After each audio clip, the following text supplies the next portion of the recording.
எல்லோரும் நினைப்பீங்க இது மலை மேகம்னு. அது கிடையாது. ஒட்டகத்திரம் பக்கத்தில் மூலச்சத்தத்தில் இது பூரா பொடி, ரோட்டுக்கிற பொடி. மனுஷ மக்கள் நடமாட முடியல. அம்புட்டு பொடியை வந்து மூஞ்சிலே அப்புது, கடை கண்ணியில் ஏறுது, சாப்பாட்டில் ஏறுது. சாப்பாட்டை வாயில் வச்சா இங்கெல்லாம் அப்படி நரங்குது மண். ரோடு போடுறங்கிற பேர் வழியில் இங்கே பாருங்க, அம்புட்டு எம்சாண்ட் அம்புட்டை கொட்டி வச்சு மனுஷன் 3 மாதமாக இப்படித்தான் நிறவாடுறாங்க எல்லாருமே. பாவத்தை என்ன நடக்குதுன்னு தெரியல. அரசாங்கம் என்ன நடக்குதுன்னு தெரில. அம்புட்டு இங்கே பாருங்களேன், தெரியுதா? அப்படியே மேகம் மாதிரி அம்புட்டு பூரா பொடிங்க. பார்த்தா நமக்கு மழை வேறு மாதிரி தெரியும், ஆனால் மழை பெய்யலை.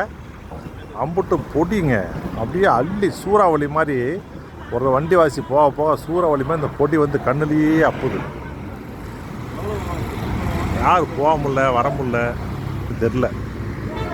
எதுக்காக இந்த ஆட்சி அதுவும் புரியல.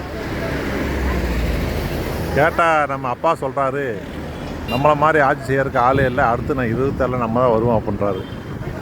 இந்த மாதிரி பண்ணனா 26 இல்லை, எப்பயே வர முடியாது. ஏன் கருத்து இல்லை, மக்கள் கருத்து. நான் பாட்டுக்கு நீங்கள் பாட்டுக்கு நான் தான் சொன்னேன் அப்படி நினச்சிக்காதீங்க. இருக்கிற மக்களுக்கு என்ன சொல்லுவாங்க. ஹோட்டலில் சாப்பிட போகலைங்க, போய் சாப்பிட்டோம்னா பொரியல கூட்டில் ரசத்தில் அம்புட்டில் மண் நரங்குதுங்க. ஒரு 3 மாதம் இதே மாதிரி இந்த பொடி ஊற அப்படியே இந்த மண் ஊற அப்படியே ஹோட்டலுக்குள்ளே போய் சாப்பாட்டில் கலந்து மண்ணில் கலந்து இதே எமிச்சு தான் இருக்குங்க எல்லோரும். பாவத்தை மக்கள் பூரா. என்னத்த சொல்ல, நம்ம தான் மாறணும்.